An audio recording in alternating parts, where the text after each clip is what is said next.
আল্লাহ পাক রব্বুল আলামিন বিশাল দুনিয়ার মধ্যে বাংলাদেশ ছোট্ট একটা দেশ আমাদের জন্য আল্লাহ তাআলা স্বাধীন করে দিয়েছেন।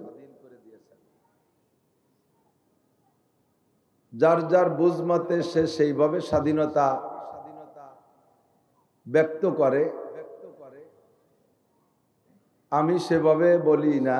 তবে স্বাধীনতার স্বাদ আমরা উপভোগ করতেছি এভাবে যেখানে খুশি ইচ্ছা মাহফিল করতে পারি, যেখানে খুশি মাদ্রাসা করতে পারি, যেখানে খুশি মসজিদ বানাইতে পারি, ঈদগাহ গোরস্থান বানাইতে পারি, উন্মুক্তভাবে দাওয়াত ও তাবলীগের কাজ করতে পারি, বয়ান বক্তৃতা খোলা মনে করতে পারি, ধর্মীয় সব কাজ আমরা স্বাধীনভাবে করতে পারতেছি। এটাই আমাদের স্বাধীনতার উপভোগ।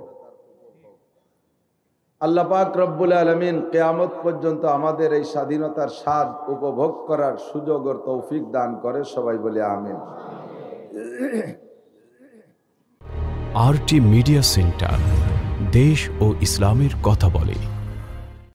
বর্তমান বিশ্বে কমবেশ সাধারণ জরিপে যেটা শুনেছি প্রায় 800 কোটি মানুষ। 800 কোটি মানুষের খালেক ও মালেক ও সৃষ্টিকর্তা রজ্জাক একমাত্র কে? যারা মহব্বতের সাথে আল্লাহ শব্দ উচ্চারণ করবেন এক্ষুনি আপনার আমল নামায় 4000 নেকি লিখে দেওয়া হবে। এ খুশিতে যারা সুবহানাল্লাহ পড়েছেন তাদের জন্য জান্নাতের মধ্যে বিশাল একটা ফলদার গাছ লাগানো হয়ে গেছে, আর একটা লাগানো হয়ে গেছে। রাতভর পড়বেন আর গাছ লাগানো হতে থাকবে। 800 কোটি মানুষ সবই আল্লাহর বান্দা।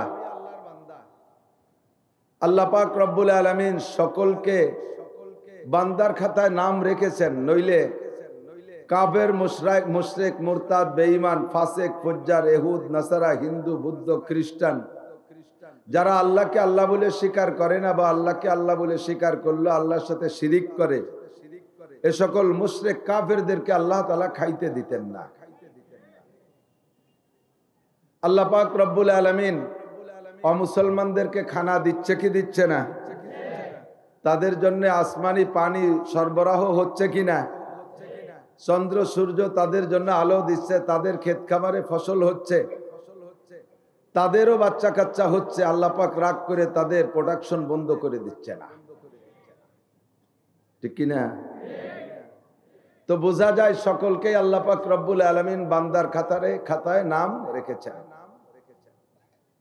তবে যাকে আল্লাহ পাক রব্বুল আলামিন ভালোবাসেন, মাইয়ুরিদিল্লাহু বিহি খাইরান, যার কল্যাণ ও কামিয়াবি, মঙ্গল ও সফলতা চান, আল্লাহ পাক রব্বুল আলামিন ইউফাক্কিহু ফিদ্দীন, তাকে আল্লাহ তাআলা দ্বীনের কাজ, ধর্মের কাজ বোঝা এবং করার তৌফিক দান করেন। কোন একটা লোকের 2টা স্ত্রী, লোকটা বড় লোক, উপযুক্ত সময় একটা বিয়ে করেছিলেন 25-26 বছর বয়সে। পরে লোকটা ধীরে ধীরে বয়স হইতে হইতে 65-70 বছর বয়স হয়ে গেছে। বুড়োকালে পয়সা আছে, শখ জাগলো আর একটা বিয়ে করবে। তবে লোক খুব জেদি এবং শৌখিন মানুষ, উনি বিধবা এবং বয়স্ক মেয়ে বিয়ে করবে না, পয়সার গরমে উনি আর একটা ইয়াং মহিলা বিয়ে করবে। সময় মতো যেটা বিয়ে করেছিল, মুরব্বীরা দেখে শুনে সৈয়দ বংশের খুব দামি বংশের একটা মেয়ে বিয়ে করাইছিল, কিন্তু মহিলাটা 50-55 বা 60 বছর বয়স হয়ে গেছে, বুড়ি হয়ে গেছে। আর বুড়োকালে পয়সা দিয়ে যেটা বিয়ে করছে এটা ইয়াং কলেজের মেয়ে।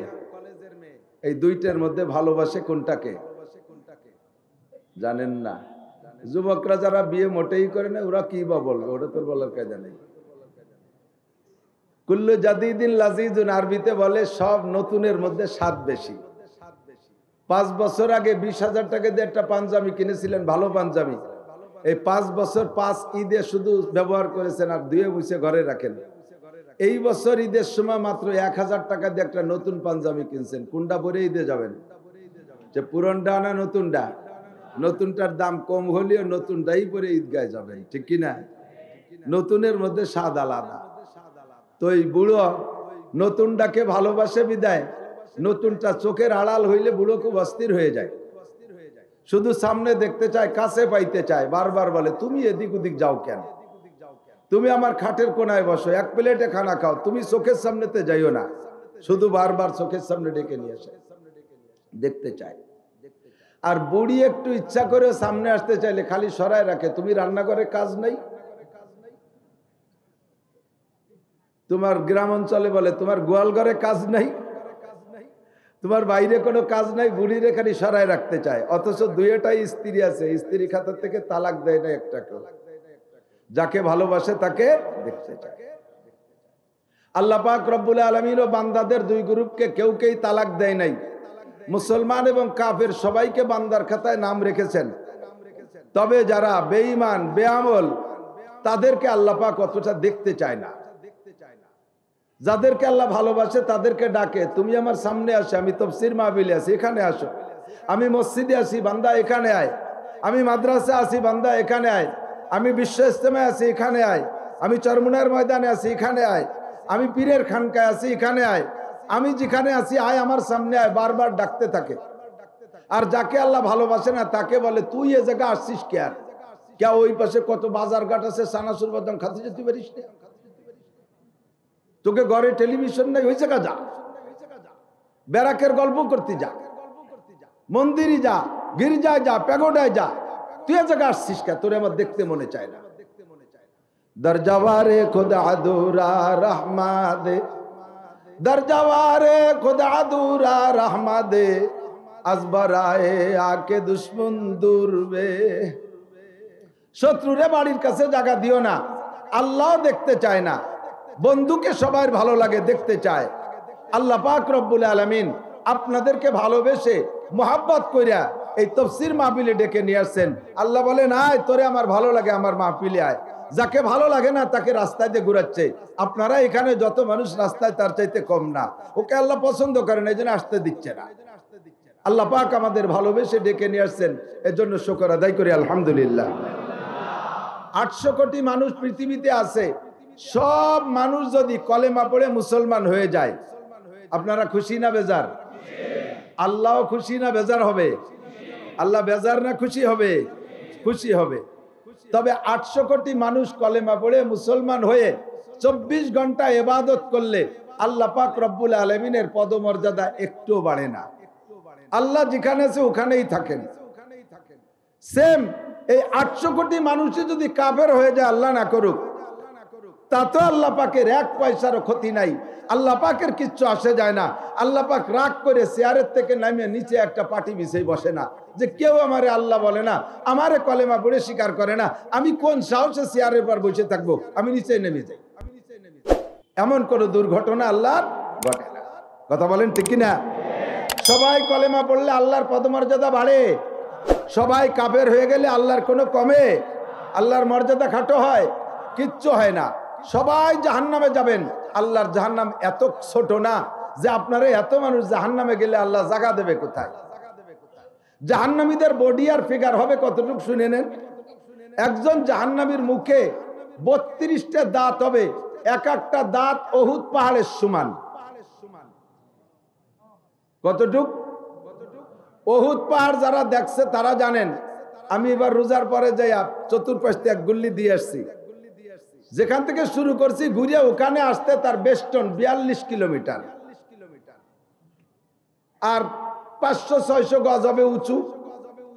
500-600 গজ উঁচু আর 42 কিলোমিটার যদি এক একটা দাঁত হয়, এইরকম 32টা দাঁত মুখে যদি সেট হয়, তাহলে মুখ আল্লাহ কত বড়?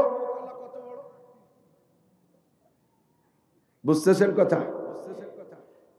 এত বড় বডি যদি সারা দুনিয়ার সমস্ত মানুষের হয়, আর সব মানুষও যদি জাহান্নামে যায়, তারপরে জাহান্নাম বলবে, আল্লাহ পাক রব্বুল আলামিন বলবেন, জিজ্ঞেস করবে জাহান্নামকে, হালিম তালাতি, হালিম তালাতি, ও জাহান্নাম তোর পেট ভরছে? জাহান্নামে কয় হালমিম মাজিদ, হালমিম মাজিদ, আল্লাহ আর কি আছে? তুমি এতদিন পর্যন্ত গল্প দিলে এইভাবে এইভাবে এত এত মানুষ জাহান্নামে দেবো, আমার তো টাকনু সমানই হয়নি, আর আছে নাকি দাও, আর আছে নাকি দাও। আল্লাহ বলবে পেট ভরছে জাহান্নাম, জাহান্নামে বলবে আর আছে। এরপরে আল্লাহ পাক রব্বুল আলামিন সব মানুষকে যাদের জাহান্নামে দেওয়া দরকার সকলকে জাহান্নামে দেওয়ার পরে যখন জাহান্নামের পেট ভরবে না, তখন আল্লাহ পাক রব্বুল আলামিন জাহান্নামের উপরে তার কুদরতি পা রাখবে। পা রাখার পরে জাহান্নামে বলবে কত কত কত, জি আল্লাহ এখন পেট ভরছে। হকনে হাত বার ভাই কদম আজলামা কা, হকনে হাত বার ভাই কদম আজলামা কা, আগাহু সাকিন শাওয়াদ আজ কুন ফাকা। যখন রব্বুল আলামিন কুদরতি পা জাহান্নামের উপরে রাখবে তখন জাহান্নামের পেট ভরবে। এর আগে জাহান্নামের আগুন যেমন পাওয়ার তেমনই তাকিয়া যাইবে। হাজার হাজার কোটি মানুষ জাহান্নামে যাওয়ার পরও জাহান্নামের পেট ভরবে না, এত বিশাল জাহান্নাম। 800 কোটি মানুষ, সারা দুনিয়ার সব মানুষ যদি জাহান্নামী হইয়া যায়, জাহান্নামের জায়গায় কম পড়বে না, আল্লাহ পাকেরও পদমর্যাদা কমবে না। আর সব মানুষ যদি জান্নাতি হইয়া যায়, জান্নাতেরও জায়গায় শর্ট পড়বে না, আল্লাহ পাকেরও পদমর্যাদা বাড়ে না। তবে আল্লাহ পাক রব্বুল আলামিন মানুষকে সমস্ত সৃষ্টির ভিতরে বেশি ভালোবাসে। কোন সৃষ্টিকে বানাইতে আল্লাহ পাক হাত ব্যবহার করে নাই। সব সৃষ্টিকে সৃষ্টি করতে আল্লাহ একটা শব্দ ব্যবহার করেছেন, ওয়া ইযা আরাদা শাইআন আইয়াকুলা লাহু কুন ফায়াকুন। আসমান বানাইতে কোন শব্দ ব্যবহার করেছে? কুন সামাআন, আসমান হইয়া যাও। জমিন বানাইতে কোন আরদিন, সাতটা জমিন হইয়া যাও। কুন শামসান, সূর্য হইয়া যাও। কুন কামারান, চাঁদ হইয়া যাও। কুন নুজুমান, তারকা হইয়া যাও। সব প্রাণী সমস্ত মখলুককে বানাইতে আল্লাহ পাক একটা শব্দ ব্যবহার করেছে, কাপনুন পেশকুন। বলার সঙ্গে সঙ্গে সমস্ত সৃষ্টি হয়ে গেছে। শুধুমাত্র 5টা সৃষ্টি বানাইতে আল্লাহ পাক কোন শব্দের পর ক্ষান্ত হন নাই? আল্লাহ পাক তার নিজ কুদরতি হাত ব্যবহার করেছেন। কয়টা? বোঝা যায় কথা? 5টা সৃষ্টিকে বানাইতে আল্লাহ পাক তার হাত ব্যবহার করেছে। 1 নম্বরে আল্লাহ পাকের আরশ তৈরি করেছেন আল্লাহ হাত দিয়া, বলি না সুবহানাল্লাহ। 2 নম্বরে আল্লাহ পাক যে কলম দিয়ে লেখেন, কলমটা বড় দামি। আমাদের বাংলাদেশের বড় একজন বড় লোক, নাম শুনেছি, এখন বাংলাদেশে আসে নাই, ধাওয়া বলে কোন দিক চলে গেছে তা আল্লাহ জানে। আমি একদিন পত্রিকায় দেখেছি, মোবাইলের পত্রিকায় দেখলাম, উনি যে কলমটা দিয়ে সই করে ব্যাংকে, ওই কলমটার দাম 5 কোটি টাকা। আল্লাহ লৌহে মাহফুজের কলমে সেই তো দামি। আল্লাহ পাক যেই কলম দিয়ে 104 খানা আসমানি কিতাব লৌহে মাহফুজের মধ্যে লিখেছেন, আর কিয়ামত পর্যন্ত আনেওয়ালা জিন আর ইনসানের তকদির লেখে, ওই কলমটা আল্লাহর কাছে বড় দামি। যার কারণে আল্লাহ পাক কলমের কসম খেয়ে সূরা কলমের ভিতরে বলে, নুন ওয়াল কালামি ওয়া মা ইয়াসতুরুন। এই কলমটা বড় দামি, কলমটা আল্লাহ নিজ হাত দিয়ে পছন্দ মতো বানাইছেন। 3 নম্বরে আল্লাহ পাকের 8টা জান্নাত মানব জাতির জন্য সৃষ্টি করেছে। এই 8টা জান্নাতের ভিতরে একমাত্র জান্নাতে আদম নামে একটা জান্নাত আছে। জান্নাতে ফেরদাউস বানাইছে কোন বলিয়া, অন্য সব জান্নাত কোন শব্দ দিয়ে বানাইছেন? শুধুমাত্র জান্নাতে আদম তৈরি করেছেন আল্লাহ পাক তার নিজ কুদরতি হাত দিয়া। 3 নম্বরে মুসা আলাইহিস সালাতু ওয়াস সালামের তাওরাত খানা জবরদস্ত পাথরে আল্লাহ পাক ওই কলম দিয়া নিজে হাতে লিখেছেন 1000 পারা তাওরাত। প্রত্যেক পারায় 1000 আয়াত, 10 লক্ষ আয়াত বিশিষ্ট কিতাবখানা আল্লাহ পাক নিজ হাতে কলম দিয়ে লিখেছেন 4টা। 5 নম্বরে আদম আলাইহিস সালাম এবং কিয়ামত পর্যন্ত যত মানুষ আসবে সমস্ত মানুষের গলার উপরে টুক মাথা মুখমণ্ডল আমার আল্লাহ নিজ হাত দিয়ে তৈরি করেছে। আল্লাহ আল্লাহ পাকের হাত হিন্দুর মুখ মাথার মধ্যেও আছে, খ্রিস্টানের মুখ মাথার মধ্যেও আছে। আল্লাহ পাকের হাত সকলের মুখমণ্ডল মাথার মধ্যে আছে। ফেরেশতাদের মাধ্যমে আল্লাহ গলার নিচে টুকু বানাইছে। ফেরেশতাদেরকে আল্লাহ যে স্ট্রাকচার দিয়েছিলেন যে আদম বানাও, বানানো অর্ডারের পরে ফেরেশতারা গলার নিচে টুক বানাইয়া আল্লাহ পাকের সামনে দেখাইলেন। আল্লাহ আদমকে বানাইতে বললে, এই তো আদম বানাইলাম, আদম কি এই টুকনায়ের সাথে আর কোনো পার্সপাতি হবে? গলার নিচে টুক বানাইয়া ফেরেশতারা আল্লাহ দিয়েছে, আল্লাহ আদম তো বানাইলাম, এই টুক না আর কিছু এর সাথে সংযুক্ত হবে? আল্লাহ কা এটুকাই কে রেছে? হেডলাইট কো, চোখ, कान को, मुख को, কয় আল্লাহ ওইটুক কিভাবে বানাবো? আল্লাহ কয় ওইটুক তোমরা বানাইতে পারবা না, ওইটুক আমি নিজ হাতে বানাবো। কয় কেন? কয় নিচের টুকের ভিতরে কোটি কোটি মানুষের মধ্যে মিল হয়ে গেলে কিছু আসে যায় না, মানুষে মানুষে পার্থক্য ঘটাইতে হবে। এই পার্থক্যটা অন্য অঙ্গের মাধ্যমে নয়। গলার উপরের টুকে, বিশেষ করে মুখমণ্ডল, চেহারা, এই টুকের মধ্যে পার্থক্য হতে হবে। এই টুকের ভিতরে কোটি কোটি মডেলিং হবে, তোমরা ফেরেশতারা এইটা পারবা না। এই মডেলিংটা আমি আল্লাহ নিজ হাতে তৈরি করব।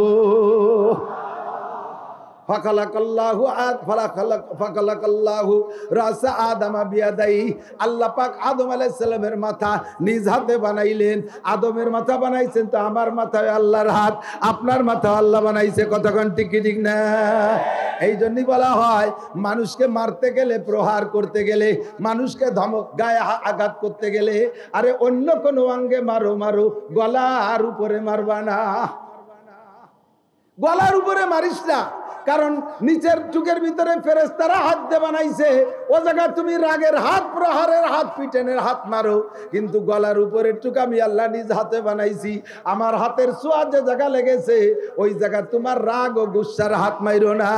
আমি আল্লাহর হাতের উপরে তোমার প্রহার পড়ে, খুব কষ্ট পায়।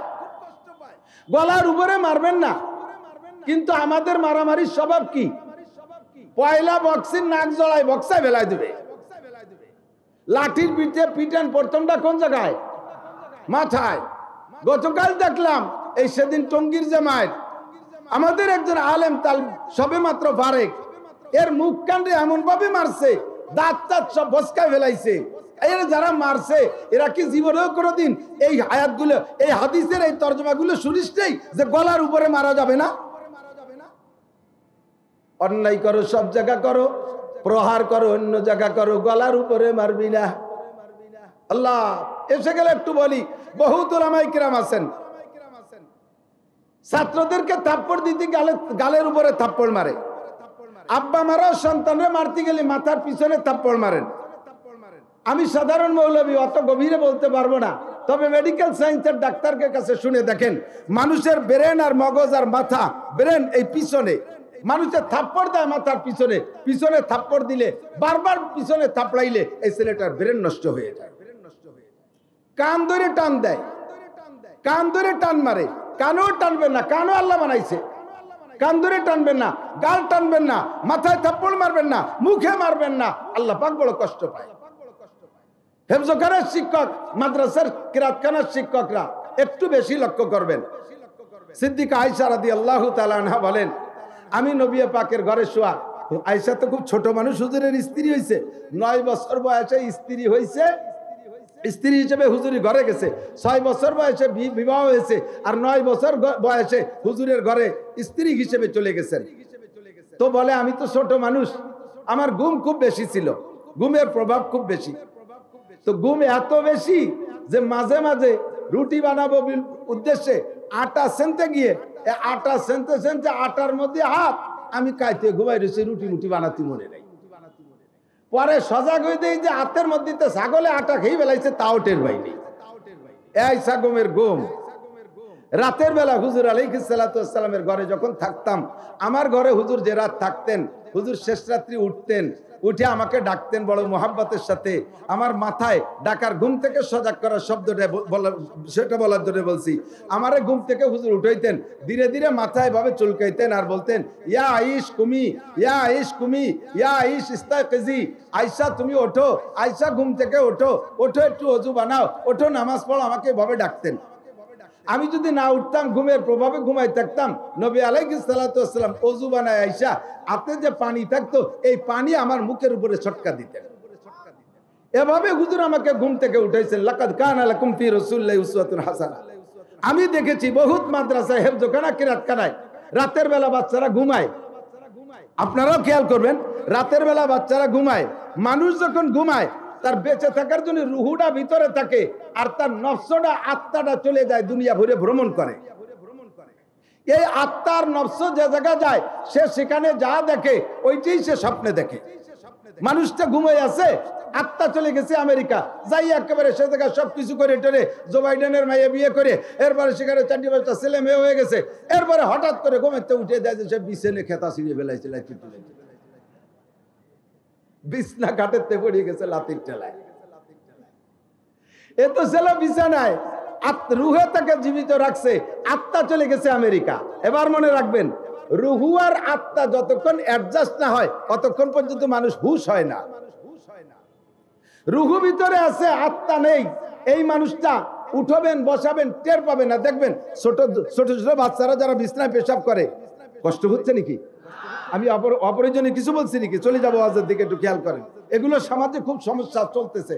ছোট বাচ্চারা রাত্রে যখন ঘুমায় বিছানে পেশাব করাগুলো, ওগুলোরে ধরিয়ে নিয়ে হঠাৎ করে উঠাইয়া আপনি পেশাব করাবেন, পেশাব করানো বিছানে শোয়াবেন, সকালবেলা বলবেন যে তোরে রাত্রে উঠে বিছানে বাইরে পেশাব করাইছি, মনে আছে? হ, আমি কোনোদিনও উঠিনি। কারণ ওর রুহুতি পেশাব করে আসছে, ওর আত্মা আমেরিকা থেকে আসে সেট হয় নাই, এই জন্য ও যে পেশাব করছে ও তা জানে না। হুশ আসার জন্য রুহু আর আত্মায় অ্যাডজাস্ট হতে হবে, আর রুহু আর আত্মায় অ্যাডজাস্ট হওয়ার জন্য সময় দিতে হবে। হঠাৎ করে রাত্রে হেফজখানার ছাত্ররা, কিরাতখানার ছাত্রদেরকে হুজুররা ঘুম থেকে উঠানোর জন্য, বাচ্চাগুলো ঘুমায় রয়েছে, বিবরে ঘুমায় রয়েছে, ওদের ভিতরে রুহু আছে আত্মা কাছে নাই, ডেস্কের উপরে লাঠি দিয়ে এমন ভাবে ঠাস ঠাস করে বাড়ি মারে কেমন যেন বোমা পড়তেছে। এই শব্দে আচানক ঘুম থেকে উঠে এরকম এরকম করতে থাকে, ওর হুশ নাই, ওর আত্মা এসে সেট হয়ে পারে নাই। এরপরে যদি না ওঠে, ঠ্যাং ধরে টানতে উঠে বেলায়, হাত ধরে টানতে উঠে বেলায়, কান ধরে টানতে উঠে বেলায়, এইভাবে বারবার করতে করতে ছেলেটার ভিতরে রুহের সাথে নফস আছে সেট হওয়ার আগে এরকম উঠাউঠি করলে একদিন তার ব্রেন খারাপ হয়ে যাবে, পাগল হয়ে যাবে, আর কখনো পড়তে যাবে না। কাজেই বাচ্চাদেরকে ঘুম থেকে উঠানোর সিস্টেম হলো এমন করে আস্তে আস্তে করে পানির ছটকা দিয়ে ঘুম থেকে উঠানো। মারার সময় কান ধরে মারবেন না, মারার সময় উস্তাদরা মাথায় মারবেন না, গালে মারবেন না। একটু তৈরি করেছে কার হাত দিয়া? আল্লাহ পাকের হাত দিয়ে। বলি না সুবহানাল্লাহ। বলতে যে অনেক দূর সরে চলে আসছি, এদিক খেয়াল করি তো আল্লাহ পাক রব্বুল আলামিন যে জিনিস নিজে হাত দিয়ে তৈরি করেছে, ওই জিনিস আর যা বানাইতে হাত ব্যবহার করে নাই, এই দুই জিনিসের প্রতি আল্লাহর দরদ কিন্তু একরকম না। আল্লাহ কয় আসমান বানাইছি কোন বলে ধ্বংস হয়ে যাক কিছু আসে যায় না, জমিন বানাইছি কোন বলে ধ্বংস হয়ে যাক কিছু আসে যায় না, ফেরেশতা বানাইছি কোন বলে শেষ হয়ে যাক কিছু আসে যায় না, আরে জিন বানাইছি কোন বলে ধ্বংস হয়ে যাক কিছু আসে যায় না, দুনিয়ার সব কিছু বানাইছি কোন বলে এগুলো ধ্বংস হয়ে যাক কিছু আসে যায় না। পাঁচটা জিনিস হাত দিয়ে বানাইছি, এরা যদি ক্ষতিগ্রস্ত হয় আমার বড় খারাপ লাগে, আমার বড় কষ্ট লাগে। তন্মধ্যে সবাইকে বানাইছি একটা জাতির জন্য, সেই জাতি হলো আশরাফুল মখলুকাত মানুষ। তোদের জন্য সব বানাইছি মানুষ, আর সবাই ধ্বংস হয়ে গেলে আমার কোনো কষ্ট লাগবে না। তোমরা যদি দোজখে যাও, তোমরা যদি জাহান্নামী হও, তোমরা যদি ক্ষতিগ্রস্ত হও, আমার বড় কষ্ট লাগে।